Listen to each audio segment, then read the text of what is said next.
تو میں سمجھتا ہوں کہ یہ اس زبان کا ایک خاص وصف ہے، اس کے ساتھ لوگوں کی جو جڑت ہے، لوگوں کی جو محبت ہے، اس کا ایک تاریخی پس منظر ہے، اس کا ایک ہماری ایک جذباتی ایک اس کے ساتھ تعلق ہے، ہمارا تاریخی تعلق ہے. اور میں سمجھتا ہوں کہ یہ زبان کا جو معاملہ ہے اس کو آگے بڑھانے میں اور اس کو مثبت طریقے سے آگے بڑھانے میں بہت سا کردار، اس میں صاحب ظاہر تعلیمی اداروں کا کردار ہے، اس میں آپ کے جیسا یہ ادارہ ہے، یعنی کہ میں میڈیا کی طرف اس کی یوٹیلائزیشن پہ بھی آتے ہیں. ڈاکٹر محمد نعیم صاحب، آپ مجھے بتائیے گا، آپ سب کا لٹریچر سے تعلق ہے اور آپ لوگ مختلف ایکٹیویٹیز میں پارٹیسپیٹ کرتے ہیں. مجھے بھی موقع ملتا رہا ہے ایسی ایکٹیویٹیز کا حصہ بننے میں، لیکن میں نے عام طور پہ دیکھا ہے کہ جب وہ ایکٹیویٹی ختم ہو جاتی ہے جس میں ہم بہت ساری شاعری جو پہلے کی ہے اس کی بات کر لیتے ہیں، شاعروں کی بات کر لیتے ہیں، لکھاریوں کی بات کر لیتے ہیں، does that leave an impact on you? دیکھیں، ہم پر کس چیز کا اثر ہوتا ہے؟ ہم جو دیکھتے ہیں، جو سنتے ہیں، جس کو چھوتے ہیں، جس کو سونگتے ہیں، اس ہر شے کا جو ہمارے حواس پر ایک دفعہ حواس سے آگے ٹکراتی ہے اس کا اثر ہوتا ہے، پہلی بات. دوسرا یہ ہے کہ بعض چیزیں ایسی ہیں جن کا فوری اثر ہوتا ہے، لیکن جن چیزوں کا فوری اثر ہوتا ہے ان کے بارے میں یاد رکھنا چاہیے کہ ان کی حیثیت بلبلے کی سی ہے. بلبلہ فوراً بنتا ہے، بہت اپنی شناخت بناتا ہے، پورے پانی کی سطح سے الگ ہوتا ہے، لیکن اتنی ہی اس کی عمر بھی مختصر ہوتی ہے. لٹریچر یا ادب کا معاملہ ایسا ہے کہ جو ادبی سرگرمیاں ہوتی ہیں یہ رفتہ رفتہ اپنا اثر ڈالتی ہیں، رفتہ رفتہ اس طرح سے اثر ڈالتی ہیں کہ اگر پتھر دل بھی ہو تو وہ قطرہ قطرہ گرتا رہے تو اس میں بھی سوراخ کر دیتا ہے. ان سرگرمیوں کا بہت اثر ہوتا ہے. کیوں؟ ہم اپنی عام زندگی میں بہتر بننا چاہتے ہیں. کیسے بنے ہم بہتر؟ اپنی روزمرہ زندگی گزارتے ہوئے لٹریچر ہے جو ہمیں راستہ دکھاتا ہے، ادب ہمیں بتاتا ہے کہ ایک بہتر انسان، بڑا انسان کیا ہو سکتا ہے. اپنی روزمرہ زندگی سے جب کبھی ہم کٹ کر کسی خاص تقریب کا حصہ بنتے ہیں تو وہاں جا کر جب بڑے ذہنوں کی باتیں ڈسکس ہوتی ہیں، جب ادب کے بہترین نمونے ہمارے سامنے آتے ہیں اور بڑی سچائیاں ہمارے کانوں سے ٹکراتی ہیں تو وہ ہمارے ذہن پر اور ہمارے دل پر، کیونکہ لٹریچر کا راستہ دل کے ذریعے ذہن تک جاتا ہے اور زیادہ دیر پا ہوتا ہے. اس لیے ان کا امپیکٹ تو ہے. ٹھیک ہے.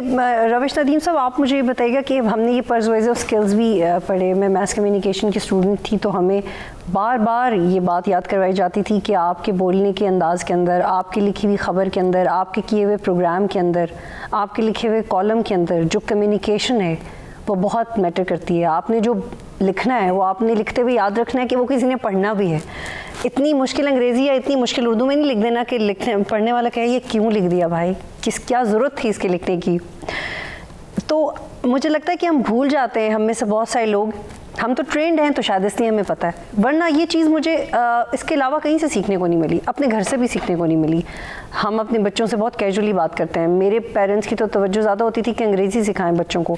یہ وقت کے ساتھ ساتھ پھر ہم نے خود یہ ریئلائز کیا کہ اردو آنا کتنا ضروری ہے. جب ہم نے دیکھا کہ انگریزی چینلز تو بند ہو رہے ہیں، مطلب جب ہماری ڈگری ختم ہوئی، ہم نے جب جرنلزم انفیکٹ شروع کیا تو ہم نے کہا نوکری کدھر کریں گے، کیونکہ 2-3 انگریزی چینل سے وہ تو بند ہو گئے کیونکہ انگریزی تو سمجھ میں نہیں آتی. اور اس وقت کراچی میں سمجھایا جاتا تھا کہ ڈپلومیٹک جو انکلیو ہے نا پاکستان میں، بس وہیں پہ انگلش چینلز 1-2 سیکٹر میں دیکھتے ہیں. تو یہ اس طرح سے ہم نے شروع کیا کہ ہمیں خود نہیں پتہ تھا کہ اردو زبان کی اہمیت کیا ہے. تو آپ مجھے بتائیں کہ جو کمیونیکیشن سکلز ہیں اس میں ہم اپنی زبان کو خود کتنا، ہمارے انسٹیٹیوشنز اس کو اہمیت دیتے ہیں، یہ آپ مجھے بتائیے گا. دیکھیے، جو گفتگو ہے وہ کسی سے کرنی ہوتی ہے، چاہے ہم سٹیج سے کریں، ممبر سے کریں، ہم ٹی وی کے سیٹ سے کریں، یا بطور شاعر مشاعرے پہ سٹیج سے کریں، تو ہم نے بات اپنی پہنچانی ہے. اچھا، وہ بات جو ہے جتنی تیزی کے ساتھ، جتنی وضاحت اور کلیئرٹی کے ساتھ جائے گی اس کا امپیکٹ اتنا ہی ہوگا، ورنہ لوگ اس کو سمجھ نہیں سکیں گے، متاثر ہو جائیں گے، بڑے بڑے لفظوں سے متاثر ہو سکتے ہیں، بڑی تو اسی لیے آپ دیکھیے کہ ہمارے ہاں 3 طرح کی زبانیں، 4 طرح کی زبانیں استعمال ہوتی ہیں. ایک تو عربی کا امپیکٹ ہے بطور ہماری مذہبی زبان کے، پھر فارسی کا امپیکٹ ہے کیونکہ ہم نے ایک طویل عرصہ پرشین امپیکٹ کے تحت گزارا ہے، سارا مغل پیریڈ یا اس سے پہلے والا. پھر ایک کلونیل ایکسپیکٹ ہے انگریزی کی صورت میں ہمارے اوپر، اور دوسرا نیشنل لینگویج کا ہے جو کہ لنگوا فرانکا بھی ہے، اور اس کے علاوہ ہماری ایک مدر لینگویج بھی ہے جو ہم گھروں میں بولتے ہیں، اپنے فرینک لوگوں سے بولتے ہیں. تو ہم ان چاروں زبانوں کے ساتھ آگے بڑھتے ہیں. مثلاً اگر ہم نے اپنے نوکر سے بات کرنی ہے، کسی موچی سے بات کرنی ہے، نائی سے بات کرنی ہے، تو ممکن ہے کہ ہم دیسی زبان میں بات کریں. ہم نے کسی باس سے بات کرنی ہے تو ممکن ہے ہم انگریزی میں بات کریں. یہ ساری کی ساری مکس بھی ہو جاتی ہے. تو اب دیکھنا یہ ہے کہ وہ کمیونیکیشن جو ہے وہ کہاں پر کیسے بن رہی ہے. ہم اپنے اسٹوڈنٹ سے جب بات کرتے ہیں تو ہمیں کیا پرایا اختیار کرنا ہے. اگر ہم نے اپنے باس سے بات کرنی ہے، اپنے محبوبہ سے ایون بات کرنی ہے، اپنی ماں سے بات کرنی ہے، تو یہ پیٹرن اس کا بدل جاتا ہے، اس کا سلیکشن آف ورڈز بھی بدل جاتے ہیں.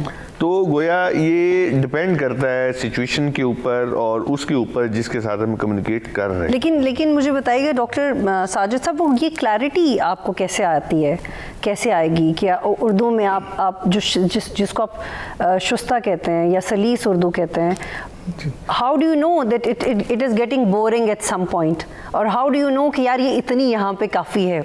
کیونکہ اس میں میرے پاس ایک اور سوال بھی ہے، لیکن آپ پہلے اس کا جواب دیجیے گا کہ وہ بیلنس کمیونیکیشن میں آپ نے کیسے کریٹ کرنا ہے. آپ کسی کو اتنا مشکل شعر بھیج دیں اس کو سمجھ میں ہی نہ آئے.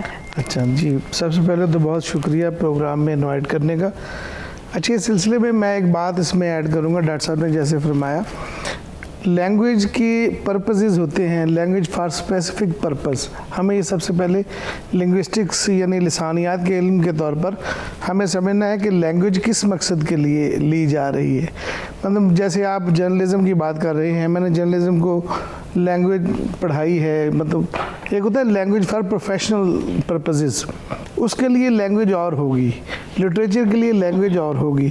لٹریچر میں بھی شاعر مطلب آزاد ہے، جس طرح کے تلازمیں، جس طرح کی تمثیلیں وہ جن الفاظ میں بیان کرنا چاہ رہا ہے وہ اپنے الفاظ چننے میں مطلب آزاد ہے. لیکن ایک لینگویج ہوتی ہے خط کی یا اخبار کی. اب خط اور اخبار کا جس کو آپ بھیج رہے ہیں یا جس کو مخاطب کر رہے ہیں، اس کے لیے وہ آسانی کا آپ ایک اسلوب لیتے ہیں جسے اسٹائل کہتے ہیں. عام طور پر جو لٹریچر کا اسلوب ہے یا لٹریچر کا اسٹائل ہے لکھنے کا، لٹریچر والا آزاد ہے، وہ جس طرح کا مرضی لفظ اپنے شعر میں، اپنے ناول میں لے. یعنی لٹریچر کا لکھنے والا جو لکھاری ہے اس کے لیے کوئی پابندی نہیں کہ وہ آپ کو سلیس ترجمہ کر کے دے، کیونکہ وہ تو پھر ہم جیسوں کو کرنا پڑ جاتا ہے نا. اصل میں لٹریچر وہ بھی ایک بہت چیلنج ہے. دیکھیں نا، لٹریچر کی مختلف شکلیں ہیں. ایک لوک ادب ہے، اب وہ گاؤں کا ان پڑھ اور عام سا بندہ بھی سمجھ لیتا ہے. مطلب لٹھے دی چادر اتے سلیٹی رنگ مائیا، اب یہ لوک ادب ہے. اس میں کبھی بھی وہ وکیبلری نہیں آئے گی جس کو ابھی آپ کہہ رہے تھے مشکل ہے. لیکن ایک لٹریچر وہ ہے جس کو آپ ادب عالیہ کہتے ہیں، ورلڈ لٹریچر ہے. اس کے لیے وہ اب دیکھیں نا، اقبال پنجابی گھرانے کا ایک فرد تھے، لیکن اقبال نے اردو کو چنا ہے اس لیے کہ وہ پنجابی زبان جو ان کی تھی وہ ساتھ نہیں دے پا رہی تھی وہ جو سوچ رہے تھے. جن تک انہوں نے وہ بات پہنچانی تھی، پنجابی میں اگر وہ شاعری کرتے ہو سکتا ہے وہ پنجاب کی باؤنڈری میں ہی قید ہو جاتی. تو اب اردو کو انہوں نے سلیکٹ کیا ہے کیونکہ اس کے سامعین زیادہ ہیں، اس کے پڑھنے والے زیادہ ہیں. تو عام طور پر جو لینگویج فار اسپیسیفک پرپز ہوتی ہے، ہم صرف اسی کو سلیس یا سادہ میں دیکھتے ہیں. لٹریچر کی کوئی مجبوری نہیں ہے کہ وہ سادہ زبان میں لکھا جائے. ڈاکٹر یہاں پہ مجھے ایک بریک لینا ہے اور جب بریک کے بعد واپس آئیں گے تو ڈسکس کریں گے. اسی سے ہی ایک نقطہ ہے کہ جب ہم نے پڑھا، ہم نے یونیورسٹی میں ایڈوانس اردو پڑھی اور اس سے پہلے جو ریگولر اردو کی کتابیں، تو اس میں یہ بہت چیلنج لگا کرتا تھا کہ جو شاعر نے کہہ دیا ہے اب اس کا ہم کیا کریں. اب اس نے تو کہہ دیا شاعر نے، اب ٹیچر کو کیا مزہ آئے گا کہ اس کی تشریح کس طرح سے ہو. مجھے یاد ہے کہ اس کے پہلے اس کا مفہوم بتانا ہوتا تھا، پھر اس کی تشریح کرنی ہوتی تھی، اور کبھی کبھی ہمارے کچھ ساتھی اسٹوڈنٹس گانے بھی کوٹ کر کے آ جاتے تھے کہ اس پائے کا شعر تو مل نہیں رہا تو گانا لکھ دو. تو یہ I think it happens because you are not interesting in what you are doing. اور مجھے لگتا ہے کہ اس میں اسٹوڈنٹس کا اتنا قصور نہیں ہے, اس میں ٹیچرس کا بھی قصور ہے کہ آپ کو بتایا نہیں ہے کہ یہ کتنی زبردست چیز ہے. جیسے ہم لوگ کہتے تھے یار یہ تو شاعر روتا ہی رہتا ہے, فلاں شاعر تو روتا ہی رہتا ہے, یا فلاں شاعر تو بالکل ہی عجیب ہے, مطلب اس نے محبوب کو تو خدا ہی بنا دیا ہے. تو یہ جو انڈرسٹینڈنگ ہے لٹریچر کی, آپ جو اگر آپ تعارف کروا رہے ہیں ایک لٹریچر کا ایک گروپ آف اسٹوڈنٹس میں, تو یہ یاد دہانی, یہ یقین دہانی کروانا کتنا ضروری ہے کہ ان کو وہ سمجھ بھی آئے, کہ وہ مذاق نہیں بن جائے, ان کو فلموں کے گانے نہیں ڈالنے پڑے حوالے کے طور پہ, انہیں سمجھ میں آئے اور اس چیز سے کچھ نیا نکال سکیں. بریک لیتے ہیں, پھر سے بات کرتے ہیں.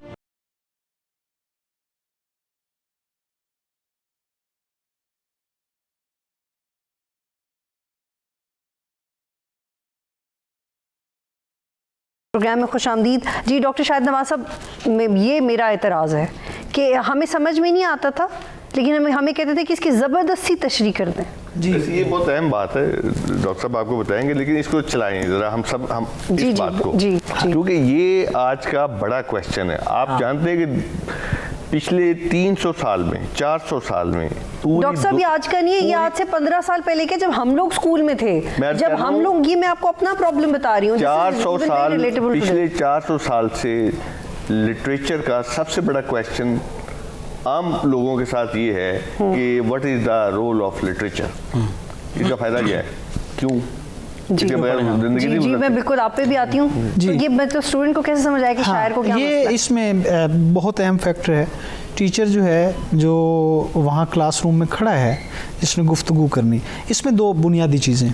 ایک یہ ہے کہ خالی زبان سیکھنے سے آپ کو لٹریچر نہیں آئے گا. زبان آپ کو, ہمیں یہ پتہ ہونا چاہیے کہ زبان کا ایک لغوی معنی ہوتا ہے جو لٹریچر کے لیے کبھی نہیں ہوتا, وہ سائنسز کے لیے ہوتا ہے, سماجی علوم کے لیے ہو سکتا ہے.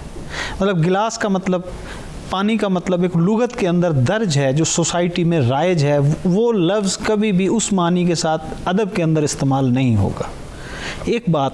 اب یہ بات ہمیں بطور استاد خود سیکھنی ہے, اور پھر ہم نے یہ طالب علم کہ ادب کبھی بھی لغوی معنی میں نہیں ہوتا. شعر ہو, ناول ہو, کہانی ہو, کچھ بھی ہو, ہمیشہ وہ سمبولک ہوتا ہے, علامتی ہوتا ہے. جب یہ بات, دوسری بات, زبان کو اور لٹریچر کو سمجھنے کا, یا لٹریچر کے تھرو زبان کو سمجھنے کا جو بہترین طریقہ ہے, وہ زیادہ سے زیادہ اچھا اور معیاری لٹریچر پڑھیں. جو بات آپ کر رہی تھی کہ وہ ناول کے گانوں کے حوالے ہم کوٹ کراتے تھے یا اسٹوڈنٹس کراتے ہیں, اس کی وجہ دیکھیے, میں آپ کو ایک سادہ سی بات. ایک دن میں ایک نوجوان جو ایف اے کا نوجوان ہے, ہم اس کو ایک ماڈل بنا لیتے ہیں, ایک ایف اے کا جو نوجوان ہے وہ کتنے گانے سنتا ہے, اور اس کے مقابلے میں ایک نوجوان جو ہے ایف اے کا ہی نوجوان, وہ کتنے میر کے کتنے شعر پڑھتا ہے, وہ ناصر کاظمی کو کتنا پڑھتا ہے, وہ فیض احمد فیض کو کتنا پڑھتا ہے. اب یہ پرابلم ہے.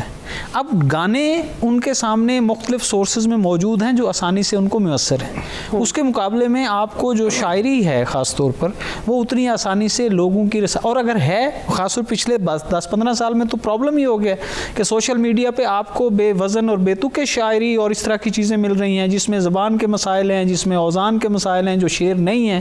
اب نوجوان اس پہ بیٹھا ہے, وہاں میر نہیں ہے, وہاں غالب نہیں ہے, وہاں فیض نہیں ہے, یہ مسائل ہیں. اب آپ کو لٹریچر پڑھنا پڑے گا, یہ باقاعدہ آپ کو اس کے لیے جیسے باقی کام ہے نا, جب ہم لٹریچر کے بارے میں یہ سمجھ لیں گے نا کہ یہ سوسائٹی کا یا کسی بھی سماج کی بنیادوں میں ایک بہت اہم کردار ہے اس کا, اس کی بنیادیں تعمیر کرنے میں, تبھی ہم. لیکن یہ کنوے کیسے ہو ڈاکٹر صاحب, آپ بتائیے کنوے کیسے کریں گے, بہت اہم ہے یہ کنوے کیسے کرنے کی, یہ بنیادی ہے. اس میں نا 2-3 چیزیں ہیں ہمیں جو سمجھنے کی ضرورت ہے. جیسے شروع میں بات ہوئی, ڈاکٹر شاہد نواز صاحب نے بات کی کہ ہماری مدر لینگویج اور ہے, جبکہ ہماری جو نصاب کی زبان ہے وہ مختلف ہے, ہماری جو سرکاری کاموں کی زبان ہے وہ مختلف ہے.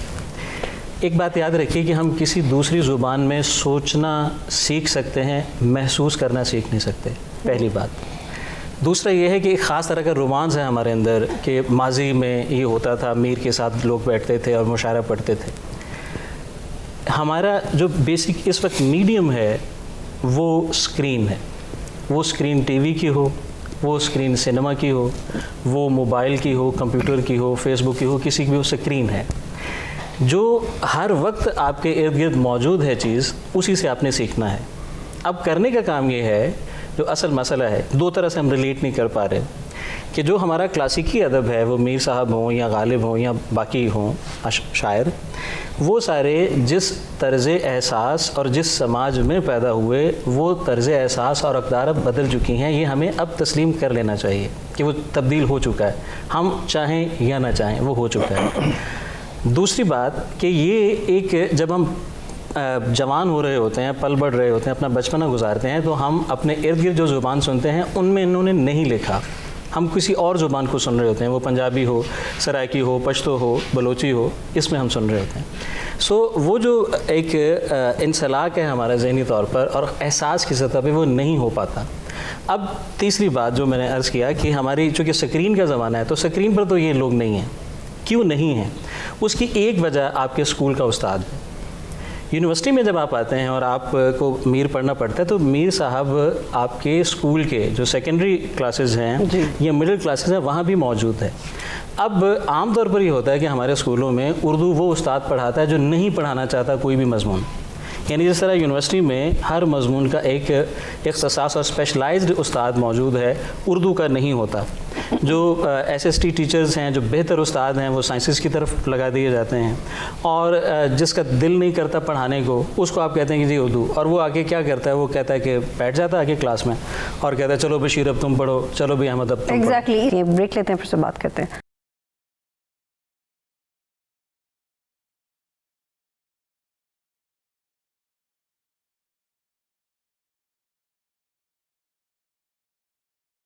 پروگرام میں خوش آمدید. ہمارے ایک ٹیچر تھے یونیورسٹی میں، ہم ایڈوانس اردو کا جب سبجیکٹ پڑھتے تھے تو وہ اس طرح سے تشریح کروایا کرتے تھے، میں ان کا نام نہیں لوں گی اب خیر، لیکن یہ کہ وہ کہتے تھے کہ یہ لکھا ہوا ہے شعر، اب کون اس کی تشریح کرے گا.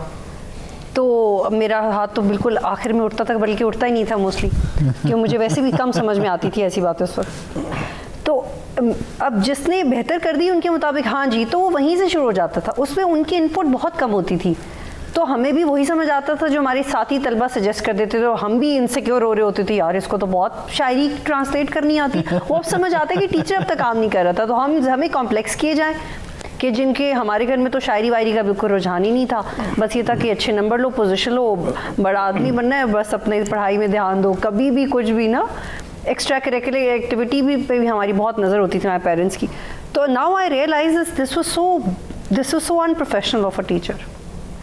اصل میں یہ جو کویشچن ہے نا کہ آخر شاعری یا لٹریچر کیوں، اس کا فائدہ کیا ہے، یہ بہت بڑا کویشچن ہے. اور یہ کویشچن پیدا ہوا ہے پچھلے 300-400 سال سے، جب یہاں پر ایک ماڈرنزم کی لیئر آئی. اب دیکھیے انسان بنیادی طور پر جو ہے وہ حسن پسند ہے، وہ اپنے بال سنوارتا ہے، اپنا چہرہ دھوتا ہے، اپنے لباس کے حوالے سے کانشیس ہے، اپنی جگہ کے حوالے سے اس کو بیوٹیفائی کرتا ہے. جو کچھ اس کے ساتھ اس کے گرد موجود ہے وہ اس کو بیوٹیفائی کرتا ہے، اس کے بغیر وہ رہ ہی نہیں سکتا. سیم ود دا لینگویج، وہ اپنے جتنے بھی ایکسپریشنز ہیں جو کہنا چاہتا ہے وہ بھی اس کو بھی بیوٹیفائی کرتا ہے، لفظوں کے ذریعے سے، سر کے ذریعے سے. ٹھیک ہے، تو میوزک جو ہے وہ ایکسپریشن کی ایک ہائر فارم ہے. اسی طرح جو شاعری ہے وہ بھی اس کی ایک ہائر فارم ہے. ہم ویسے کسی کو کہہ دیتے ہیں جناب جی کہ تم مجھے تنگ نہ کرو، تو یہی بات جب شاعر کہتا ہے اور یہی بات جب میوزک میں ڈلتی ہے تو یہ گویا انسان کی فطرت بھی یہ چیز ہے. جب ابھی تحریر کا فن ایجاد بھی نہیں ہوا تھا تو انسان شاعری کرتا تھا، اس کے جو میوزک وہ کرتا تھا، اس کے جو عبادتیں ہیں وہ میوزک میں ہوتی تھیں، اس کی جو بھجن ہیں وہ میوزک میں ہوتے تھے. تو ایک تو یہ ہے کہ یہ آپ نے وہ کہا نا تنگ، تو میرے ذہن میں وہ آ گیا شعر کے نکت باد بہاری راہ لگ تجھے اٹکیلیاں سوجی ہم بیزار بیٹھے ہیں. تو ایک تو یہ ہے. پھر یہ ہے کہ ماڈرن دور میں جب اس نے کہا کہ چیزیں جو ہیں ان کی صرف میٹیریلسٹک ویلیو ہوتی ہے، کہ یہ ایک پیراسیٹامول کی گولی ہے، ہم کھاتے ہیں ہم ٹھیک ہو جاتے ہیں، یہ ہیٹر ہے ہم آن کرتے ہیں سردی سے بچتے ہیں.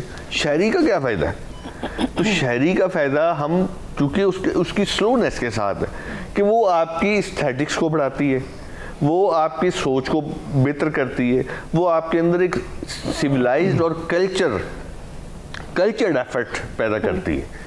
اب یہ باتیں چونکہ سلو ہیں, یہ ایک جنریشن کو تیار کرتے ہیں تو پھر آگے جا کے اس کے ایفیکٹ آتے ہیں, تو اس لیے ہم چونکہ بہت جلدی میں نئی جنریشن کے لوگ یا نئی تہذیب کے لوگ, تو وہ کہتے ہیں کہ اس کا تو فوری فائدہ ہی کوئی نہیں. Exactly, but very valid point. میں چاہتی ہوں آپ اس پہ رسپانس دیں, پھر اس کو ہم ریڈنگ ہیبٹ سے کیسے ریلیٹ کریں گے.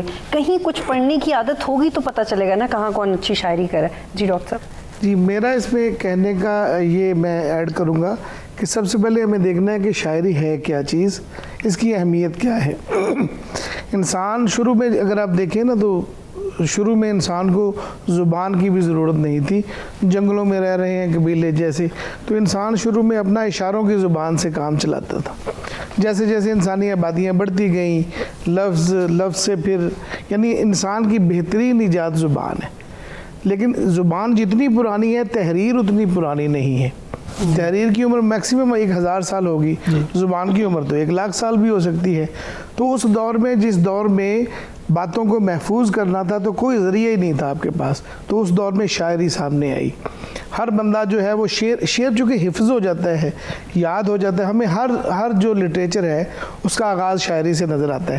اور ہم استاد پڑھاتے ہیں جی سب سے پہلے شاعری ہوتی ہے پھر نثر آتی ہے. میرا نقطہ نظر اس سے مختلف ہے. سب سے پہلے میں سمجھتا ہوں کہ کہانی آتی ہے, کہانی مارز وجود میں آتی ہے, لیکن کہانی کو رٹا نہیں لگایا جا سکتا, شاعری کو پریزرو کیا جا سکتا ہے. آج بھی دیکھیے 1300 کچھ میں امیر خسرو لکھ رہے ہیں, چھاپ تلک سب چھین لی رے مجھ سے نینا ملائی کے, بات ادھم کہہ دی لی رے مجھ سے نینا ملائی کے. یہ کیوں ہمیں یاد ہے؟ یہ شاعری تھی. اگر وہ وہاں افسانہ لکھتا امیر خسرو تو آج کسی کو بھی یاد نہ ہوتا. آج بھی آپ کو منٹو کا حافظ نہیں ملتا, اقبال کا حافظ مل جاتا ہے. لوگوں نے بری غزلیں, بری نظمیں یاد کی ہیں. تو اصل میں ایک خاص ردم ہے. شاعری کی تعریف یہ ہے کہ یعنی منتخب الفاظ کی بہترین ترتیب کو شاعری کہتے ہیں. یعنی نثر کی تعریف ہے الفاظ کی بہترین ترتیب, شاعری کی تعریف ہے بہترین الفاظ کی بہترین ترتیب. اور شاعری بہت بڑی لڑائیاں سالو کروانے میں بھی ہیلپ کر دیتی ہے. ہمارے ایک کولیگ ہیں اور جیو میں کام کرتے ہیں, وجی ثانی, میرے خیال ان کی 2 کتابیں آ چکی ہیں. تو when I got married, I was always into poetry from my teenage, لیکن اس سے پہلے نہیں تھا. تو وہ بڑا آسان لکھتے ہیں, کوئی مشکل لفظ نہیں ہوتا نا, مطلب کبھی آپ کو لغت کھولنے کی ضرورت نہیں پڑتی. تو وجی کی میں نے تعریف کی تو انہوں نے اپنی کتاب بھجوا دی, محبت راستے میں ہے, یہ ان کی کتاب کا نام تھا. تو یہ ان کے وہ بھی چونکہ موجودہ دور کے ہمارے کنٹمپریریز میں آتے ہیں تو اس لیے میں ان کو ریلیٹ کری ہوں. تو وہ اتنا آسان لکھتے ہیں, اور کبھی کبھی کسی سے لڑائی ہو تو یار سمجھ بھی نہیں آ رہا تو بھائی شعر بھیج دو. تو it works very beautifully in relation ships.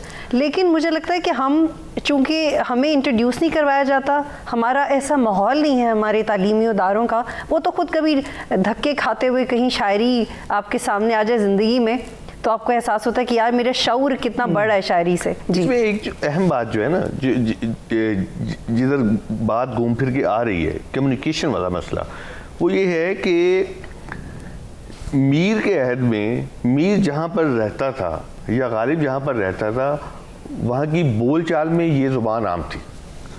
تو وہاں کسی کو ڈکشنری کھولنے کی ضرورت نہیں پڑتی تھی, یا ساتھ والے کو کونی نہیں مارنی پڑتی. اس کا مطلب کیا ہے, وہ ان کی عام لینگویج تھی. اب پرابلم یہ ہوا پاکستانی معاشرے میں کہ 2-3 زبانیں جو ہیں وہ بیک وقت ہماری زندگی میں آ گئی. نمبر 1 سرکاری, جیسے میں پنجابی ہوں, یہ سرائکی ہوں گے, لیکن ہم نے جو پڑھا ہے وہ اردو میں پڑھا ہے یا انگریزی میں پڑھا ہے, اور مسجد میں جاتے ہیں تو ہم عربی پڑھتے ہیں. اب یہ پرابلم ہوا ہے کہ ہماری جو ہے زبانوں کا جو بمبارڈمنٹ ہمارے اوپر ہوئی ہے, اس نے جو اب تک ہمارے پاس موجود لٹریچر ہے مادری زبان کا, ہم اس میں بھی جو ہے انکمپیٹنٹ ہو گئے. جو سرکاری زبان کا جو لٹریچر آیا ہم اس میں بھی انکمپیٹنٹ ہو گئے. اب ہمیں ہر زبان جو کہ ہماری ہی زبانیں ہیں اس میں ہمیں ڈکشنری کھولنی پڑتی ہے کسی بھی ایک مصرے کے لیے. یہ پرابلم ہے.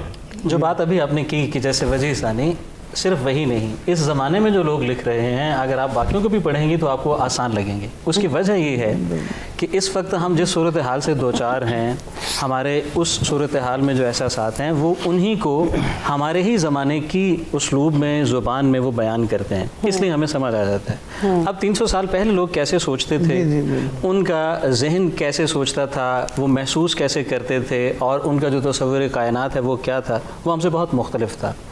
پھر یہ ہے کہ جیسے جو ٹیکنالوجی ہے ہمارے اس زمانے کی، ہم اس کے اندر جی رہے ہیں، تو اس کے بارے میں جب ہم پڑھیں گے تو ہمیں لگے گا یہ تو بہت ہی آسان ہے. تو کیا سب شاعری ایسا وہ اس طرح اپنے زمانے کے مطابق لگتے ہیں اور سبھی سمجھ آ جاتے ہیں اپنے زمانے کے پڑھنے والوں؟ اس اینگل سے دیکھیے ہم اس کو ایک ایگزامپل دیکھتے ہیں.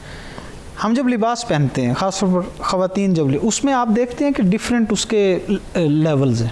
مطلب ایک سادہ لباس ہے، پھر ایک جس کو آپ امبرائڈری کہتے ہیں، مطلب باقاعدہ جو تقریبات کے لیے یا کسی جو شاعری کی زبان ہے نا، وہ بھی بالکل، یہ شاعری صرف اظہار نہیں ہے. شاعری ہمیں یہ سمجھنا ہے کہ جیسے باقی آرٹ ہیں، یہ شاعری ایک آرٹ. شاعر کے پاس آرٹ کو، اپنا آرٹ دکھانے کا یا اپنا ہنر دکھانے کا یا اپنا فن دکھانے کا جو پیٹرن ہے یا طریقہ کار ہے وہ زبان ہے. اچھا، وہ زبان کے تھرو ہی اگر وہ بالکل سادہ رکھتا ہے، یہ بالکل ایک لیول ہے. اس کے بعد وہ مختلف سٹیپس ہیں جہاں وہ اپنا اظہار کرتا ہے کہ وہ فنی طور پر کتنا کمال رکھتا ہے، اور وہ ایک زبان کے اندر رہ کر، ایک ہی زبان کے اندر رہ کر، جس کو ہم شاعری کی زبان میں ہم کہتے ہیں کہ یہ مختلف شعری صنعتیں ہیں، کہ وہ اپنے اس اظہار کو کیونکہ وہ شاعری صرف بات کرنے کے لیے نہیں کر رہا ہوتا. شاعری کے اندر یاد رکھیے بات کرنا کوئی بہت اہم بات نہیں ہے، اصل میں یہ ہے کہ بات کیسے کر رہا ہے کوئی، کیونکہ وہ اپنے آپ کو یہ بتانا چاہتا ہے. ہم غالب کو اس لیے نہیں یاد رکھتے کہ اس نے کوئی بڑی فلسفیانہ بات کی ہے یا میر کو. اصل میں ہمارے پاس جو غالب اور میر کا لیو کرنا ہے اس وقت ہمارے ساتھ، وہ بنیادی طور پر اس لیے ہے کہ انہوں نے بات کتنے کمال سے کی. یہی کمال ہے جو شاعری کا فن ہے. اور کوئی بھی یہ جو آپ جس شاعری کی ہم بات کرتے ہیں، یاد رکھیے یہ ایک زمانے میں رائج ہوتی ہے. 10 15 20 سال اس کی عمر ہوتی ہے، جس کو ہم سمجھ رہے ہیں نا کہ فوری طور پر سمجھ آ جاتی. اس میں عمومی طور پر یہی پہلو ہوتا ہے کہ 10 15 20 سال اس جنریشن، جس جنریشن کے ساتھ وہ شاعری پیدا ہوئی، اسی کے ساتھ وہ ختم ہو جائے. اگلی جنریشن کی شاعری نہیں ہوگی. ہاں، this thing is very new for me. بہت سینئر، بہت سینئر، جن کی عمر 70 برس سے بھی زیادہ ہے، وہ ایک شاعر ہیں، احمد مشتاق. میں ایک شعر آپ کے سامنے ان کا رکھتا ہوں. یہ پانی خاموشی سے بہہ رہا ہے، اسے دیکھیں کہ اس میں ڈوب جائیں. اب وہ بہت سینئر شاعر ہیں، لیکن اس میں کوئی پیچیدگی نہیں ہے جو کم از کم زبان کی سطح پر ہمیں پریشان کرے کہ ہم اس کو کیسے سمجھیں. وہ نہیں ہے، کیونکہ یہ ہمارے زمانے میں وہ تو سارا میر سارے کا سارا ایسے ہے. آپ میر کو پڑھیں، پرابلم یہ نہیں ہے. سر وہ جو میر کو پڑھا تھا تمہارے ٹیچر وہی ہے نا. وجہ بیگانگی نہیں معلوم، تم جہاں کے ہو وہاں کے ہم بھی ہیں. اب مجھے بتائیے اس میں کس کو نہیں سمجھ آ رہی؟ پرابلم یہ ہے کہ ہم پڑھ نہیں رہے، ہم پڑھ نہیں رہے. Exactly, I am coming to that. Add کروں گا ایک چیز.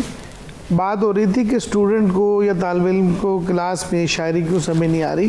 ہمیں سمجھنا ہے کہ اردو شاعری کی عمر تقریباً 7 صدیاں ہے، اور ہمیں دیکھنا ہے کہ ہندوستان پہلے تھا 47 سے پہلے، ہندوستان کی اپنی شاعری کون سی ہے.